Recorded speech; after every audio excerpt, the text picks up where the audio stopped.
Et si nos pensées fonctionnaient sur une sorte de système d'exploitation? Aujourd'hui, on va explorer l'instrumentalisme, une série de définitions conçues pour être de vrais outils, des outils tellement puissants qu'ils pourraient bien changer radicalement notre façon d'innover et de comprendre le monde. Imaginez une seconde que les mots qu'on utilise tous les jours, comme raisonner ou créer, eh bien que ces mots soient en fait des freins. Et si nos définitions, celles qu'on tient pour acquises, nous empêchaient d'innover vraiment? Toute cette idée vient d'une joute intellectuelle assez fascinante entre un humain et une intelligence artificielle. En face à face, ils vont forger une nouvelle philosophie. Une philosophie qu'on pourrait dire opérationnelle.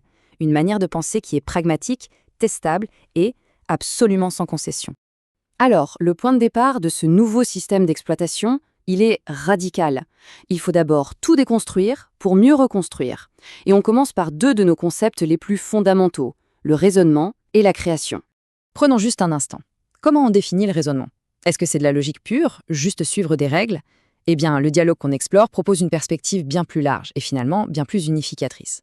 Voilà la définition qui est proposée. Elle est simple, elle est élégante et elle est incroyablement puissante. Raisonner, ce n'est rien de plus que le processus qui transforme ce qui est mystérieux en quelque chose de familier, ce qui est inconnu en quelque chose de maîtrisable. Et ce qui est génial avec cette définition, c'est qu'elle unifie deux formes de pensée sous un seul et même principe. Le raisonnement logique, qu'on utilise en maths par exemple, ça ramène un problème à un algorithme qu'on connaît.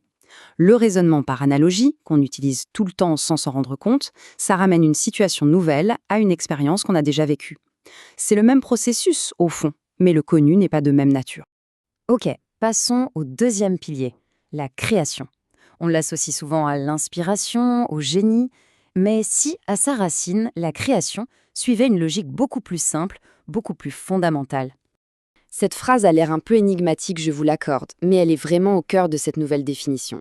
Elle décrit le moment très précis où la nouveauté authentique apparaît dans le monde. Alors, décortiquons un peu ça. Tant qu'il n'y a qu'une seule façon de faire les choses, ce qu'on appelle un, ce n'est pas un choix, c'est une nécessité, une obligation.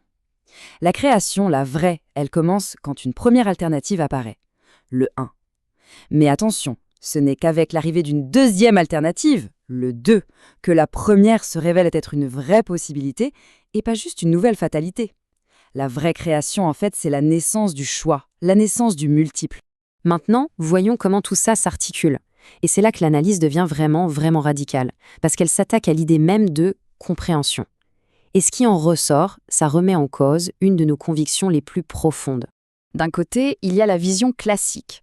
Pour vraiment comprendre quelque chose, il faudrait en saisir les lois profondes, la structure, le pourquoi du pourquoi. Et de l'autre, la vision instrumentaliste qui est impitoyable de pragmatisme. Comprendre, c'est simplement pouvoir prédire. La capacité de dire à l'avance comment un système va réagir, c'est la seule et unique preuve de compréhension. Point final. Au début de leur discussion, l'IA elle-même est sceptique. Elle avance en argument qu'on connaît bien.